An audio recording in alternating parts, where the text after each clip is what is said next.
Nakon što urod krompira izvadimo iz zemlje, glavno pitanje je kako ga pravilno skladištiti, a da što duže odgodimo njegovo klijanje. Ključni faktori su određeni reguliranjem uslova u skladištu. U današnjem videu ćemo vam reći sve o načinu čuvanja krompira kako bi vam što duže trajao, bio kvalitetan i naravno ukusan. Klijanje uskladištenih gomolja krompira može dovesti do njihovog potpunog propadanja. Puno je faktora koji utječu na ovu prirodnu pojavu, a naš cilj je da se proces što više odloži kako bi imali što manje gubitke. Gomolji koje skladištimo i čuvamo preko zime moraju biti zreli sa formiranom pokožicom, očišćeni od zemlje, bez oštećenih i trulih primjeraka. Ovisno od sorte, proces klijanja počinje već 1 mjesec nakon vađenja iz zemlje, a kasne sorte mogu odgoditi ovu pojavu za oko 5 mjeseci. Prve se troše one koje se ne mogu dugo čuvati i brzo počinju dehidrirati ili klijati. Ponekad izvana ne možemo procijeniti da je neki krompir počeo propadati iznutra, pa je potrebno barem jednom mjesečno pregledati uskladištene gomolje kako bi odstranili sve koji su eventualno počeli da trunu. Temperatura i vlaga u prostoriji u kojoj skladištimo krompir igraju presudnu ulogu. Krompir se treba čuvati na hladnom i tamnom mjestu. Temperatura treba biti između 7 i 10 stepeni. Može se držati i na oko 5 stepeni, skoro nepromijenjen. Vrijednost temperature naravno utječe na dužinu trajanja, pa pri temperaturi od 4,5 stepena može trajati oko 7 mjeseci, a na višim treba ga iskoristiti za 3 do 4 mjeseca. Na nama je da osiguramo konstantnu temperaturu jer će oscilacije ubrzati klijanje i pojavu skladišnih bolesti. Zrak u skladištu ne smije biti suh jer će dovesti do dehidracije. Suprotnost je previše vlage što će dovesti do brzog truljenja. Idealna bi vlaga bila od 80 do 90% uz dobru cirkulaciju zraka. Čuvanje u skladištima najbolje je obaviti u nekim drvenim sanducima, korpama ili na drvenim policama. Sa druge strane, čuvanje u kući ili stanu može se obaviti u papirnatoj vreći, kartonskoj kutiji i mrežastim vrećicama. I tu naravno izbjegavajte da ga držite na toplom mjestu, jer što je toplije, to brže krene klijanje i propadanje gomolja koji postaju mekani.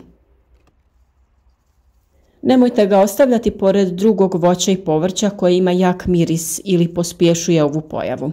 To su crveni luk, bijeli luk, banana i kruška. Kada je u pitanju jabuka, primijećeno je da one pored krompira postaju mekane i kašaste, a da s druge strane 1 ili 2 jabuke u krompiru umanjuju intenzitet klijanja. Začinsko i ljekovito bilje, posebno njihova ulja, imaju veliki utjecaj na procese koji se događaju unutar gomolja. Žalfija, lavanda, metvica i ružmarin svojim eteričnim uljima snažno sprječavaju ovu pojavu i propadanje. Manji komadi papira natopljeni u eteričnim uljima stave se u blizini uskladištenog krompira. Odlične rezultate je dalo i ulje paprene metvice. Jedini nedostatak ovog postupka je što ga redovno morate obnavljati i stavljati novi svako 2 do 3 sedmice, jer to ulje ispari.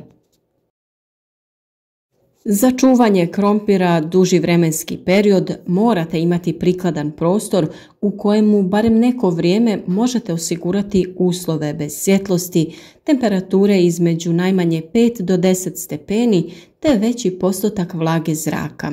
Jedino na taj način ćete uspjeti duži vremenski period očuvati kvalitetu gomolja i spriječiti prerano klijanje. Sve pomenuto su uslovi koje je potrebno osigurati za skladištenje krompira. Ukoliko ste većinu tih uslova ispunili, ali i dalje imate problem sa održavanjem kvalitete krompira u skladištu i njegove dugotrajnosti, možda trebate obratiti pažnju na način uzgoja. Tokom uzgoja, prihrane i ostalih agrotehničkih mjera određujemo kvalitetu uroda. Kako usjev prolazi kroz 5 značajnih razvojnih faza, potrebno je pratiti njihovu dinamiku i stvarno stanje na parceli. Prva faza je nicanje i obično se prve biljke pojavljuju iz zemlje poslije 20 do 25 dana. Troše se tada rezerve hranjive materije iz krtole koju smo posadili. U narednih 25 dana dolazi do intenzivnog rasta i počinje formiranje krtola. Zatim slijedi cvjetanje koje može da traje do 28 dana. U ovom periodu pojedine krtole su veličine jajeta i formira se oko 75% uroda. Nakon toga slijedi faza koja najduže traje i tokom koje dolazi do njihovog povećanja i nagomilavanja rezervnih materija. Sa sušenjem vršnih dijelova zelene mase počinje posljednja faza zrenja. Kožica postaje jača što omogućava dugotrajno čuvanje. Krompir ima nekoliko faza prihrane i vrlo je važan njihov pravilan raspored. Više dušika je potrebno kada biljke intenzivno rastu i izgrađuju zelenu lisnu masu koja će hraniti krtole. Pored mineralnih možemo dodavati rastvore kokošjeg đubriva ili od druge peradi, korovskih biljaka koje su fermentirale potopljene u vodi. O tome imate poseban video na našem kanalu. Sa završetkom ove faze dodaje se ono koje je bogato fosforom za razvoj korijena.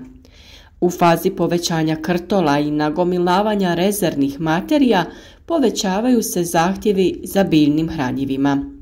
Sada se dodaju đubriva bogata kalijem, kao što su kalijev sulfat, razni rastvori sa pepelom drveta, jer je bogat ovim mineralom.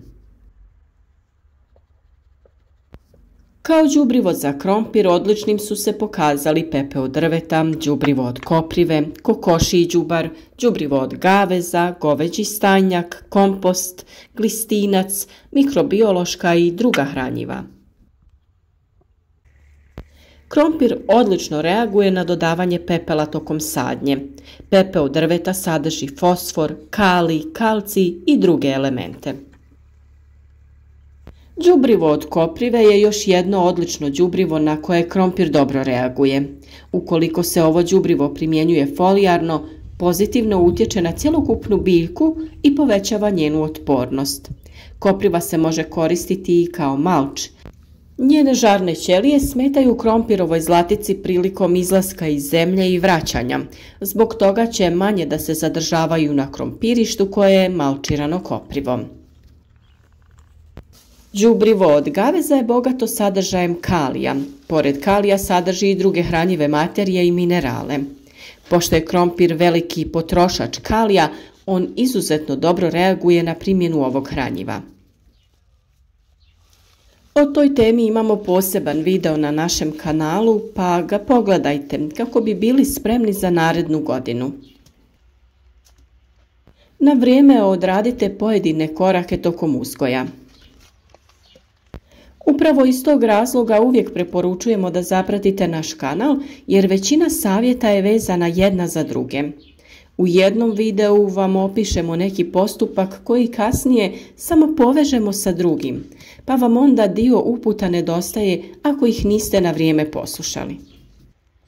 Sve o uzgoju krompira i drugog povrća i voća potražite na našem kanalu, gdje stvarno imate riznicu video savjeta kako da vaš vrt ili bašta budu uspješniji nego ikad.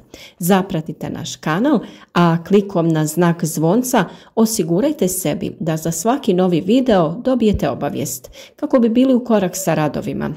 Lajkajte video koji vam se sviđa i slobodno podijelite na vašim društvenim mrežama. Želimo vam zahvaliti što pratite naš rad, a pišite nam i u komentarima sva pitanja, sugestije ili nam samo javite od kud nas pratite. Lijep pozdrav svima!